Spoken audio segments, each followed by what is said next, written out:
Bismillahirrahmanirrahim. Assalamualaikum warahmatullahi wabarakatuh.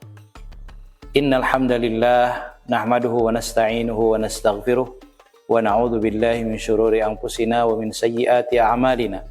May yahdihillahu fala mudhillalah wa may yudlil fala hadiyalah. Asyhadu an la ilaha illallah wahdahu la syarikalah wa asyhadu anna Muhammadan abduhu wa rasuluh. Allahumma shalli wa sallim wa barik ala nabiyyina Muhammad wa ala alihi wa sahbihi wa sallim tasliman katsira, amma ba'du. Saudara-saudariku yang dirahmati Allah, sebagian orang mengidentikan bulan Ramadan adalah bulan kemalasan, bulan tidur, bulan menurunnya produktivitas. Padahal sungguhnya bulan Ramadan ini adalah bulan yang sangat istimewa, bulan yang penuh dengan pelajaran dan hikmah, bulan yang mengajarkan kita tentang kesungguhan. Apalagi kalau kita kaitkan dengan peristiwa-peristiwa sejarah yang ada di bulan Ramadan, itu sangat luar biasa, memberikan pelajaran kepada kita tentang semangat dan gigihnya kaum muslimin di zaman Rasulullah sallallahu alaihi wasallam, sekalipun di bulan Ramadan. Ada banyak peristiwa di bulan Ramadan ya yang terjadi, yang dicatat di dalam sejarah Islam. Ya. Di antaranya adalah yang pertama peristiwa Perang Badar. Ya.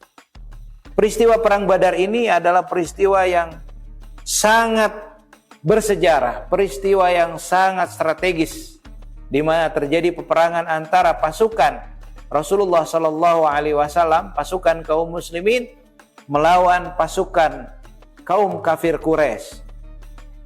Peristiwa ini terjadi pada tanggal 17 Ramadan, tahun kedua Hijriah. Di dalam peristiwa ini pasukan kaum muslimin jumlahnya hanya sedikit, dan pasukan kafir Quraisy mereka jumlahnya sangat besar. Tetapi dengan kesungguhan, dengan keteguhan iman, dengan ketawakalan kaum muslimin, kegigihan kaum muslimin, mereka mampu mengalahkan pasukan musuh yang jumlahnya jauh lebih besar dibandingkan jumlah pasukan kaum muslimin. Ada hikmah yang bisa kita ambil dari Perang Badar ini. Perang Badar ini mengajarkan kepada umat Islam tentang pentingnya keimanan dan keteguhan hati dalam menghadapi tantangan besar.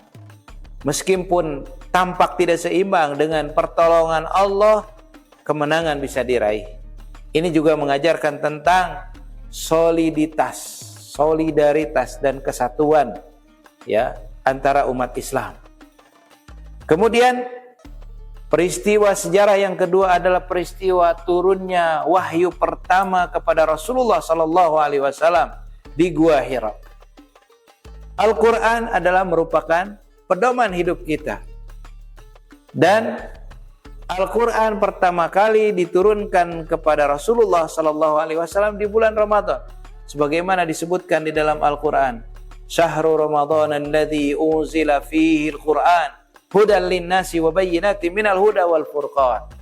Bulan Ramadan, bulan diturunkannya Al-Quran. Hudan lin-nasi wa bayyinatin minal huda wal furqan, sebagai petunjuk bagi manusia ya, dan sebagai penjelasan terhadap petunjuk-petunjuk itu untuk membedakan antara yang hak dan yang batil. Saudara-saudariku yang dirahmati Allah, hikmah yang bisa kita ambil dari peristiwa turunnya ayat pertama di bulan Ramadan di Gua Hira kepada Rasulullah sallallahu alaihi wasallam adalah tentang semangat untuk membaca. Ayat pertama turun adalah Iqra bismi rabbikal ladzi khalaq. Bacalah atas nama Tuhanmu yang telah menciptakan. Perintah untuk membaca. Dan membaca ini adalah merupakan sarana untuk mendapatkan ilmu dan pengetahuan. Dengan membaca, kita bisa mendapatkan pengetahuan yang banyak. Nah, tentu ya, ada satu budaya yang sangat tidak baik di negeri kita adalah budaya malas membaca. Ya, bahkan sebagian penelitian, sebagian riset mengatakan bahwa kebanyakan orang Indonesia itu malas membaca. Ya, bagaimana mungkin kita akan mendapatkan pengetahuan kalau kita malas membaca? Kemudian yang ketiga, peristiwa Futuh Mekah atau pembukaan kota Mekah. Peristiwa ini terjadi pada tanggal 10 Ramadan, di mana pasukan kaum muslimin berhasil memasuki kota Mekah dan kemudian berhasil mengalahkan pasukan orang kafir, ya, pasukan kaum kafir Quraisy. Ya. Peristiwa ini setelah terjadi perjanjian Hudaybiyah yang dilanggar oleh kaum kufar Quraisy. Nah, pembukaan kota Mekah ini menandai kemenangan besar bagi umat Islam. Dan kota Mekah sampai hari ini menjadi pusat ibadahnya kaum muslimin, di mana kiblat kita, ya, itu ada di kota Mekah. Kemudian kalau kita melaksanakan ibadah haji, maka kita berangkat ke kota Mekah, sehingga menjadi pusat peradaban kaum muslimin sampai hari ini.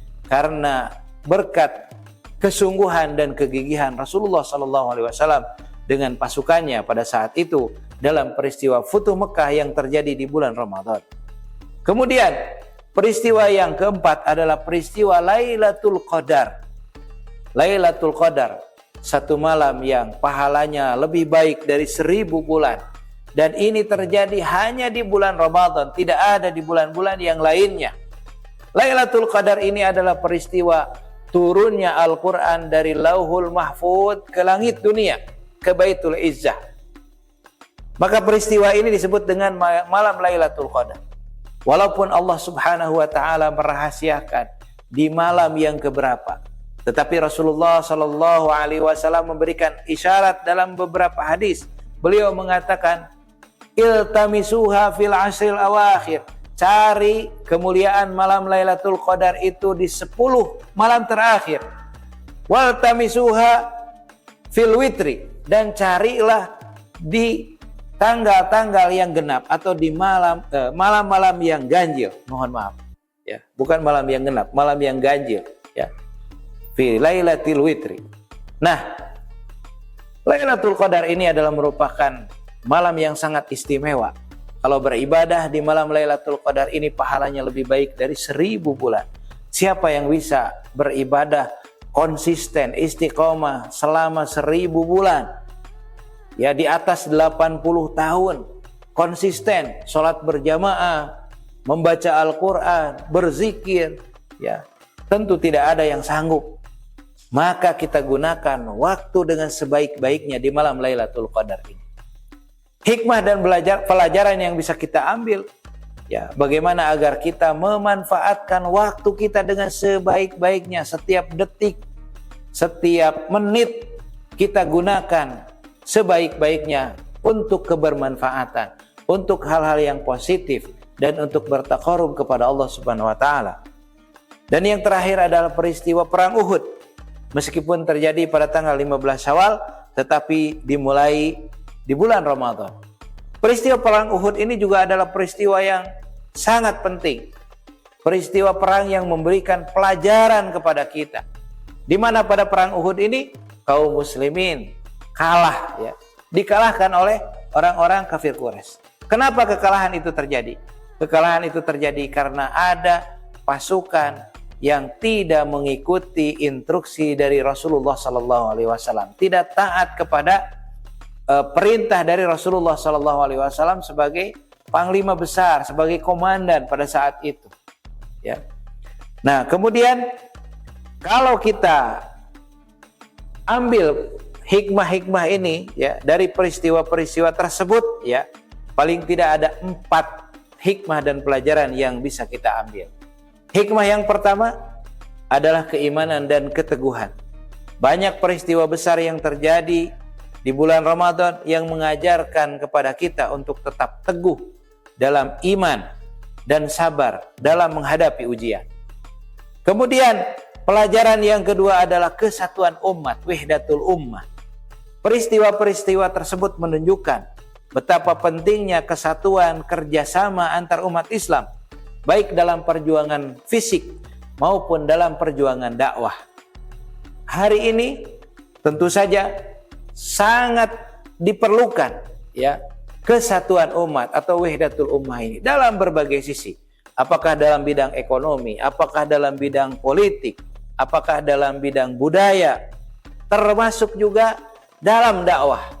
Walaupun mungkin umat Islam di Indonesia ini ya memiliki perbedaan dalam furu'iyah atau juga dalam afiliasi keormasan ya, berbeda-beda, tetapi bagaimana kita satukan visi dan misi besar kita untuk kepentingan umat, untuk kepentingan bangsa dalam membangun bangsa dan negara Indonesia yang besar ini, yang mayoritas penduduknya adalah kaum muslimin.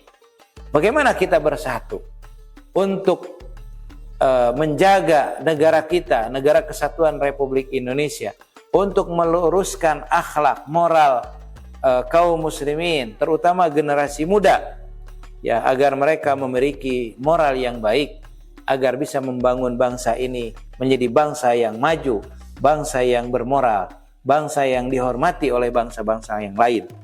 Kemudian yang ketiga adalah kemenangan moral dan spiritualitas.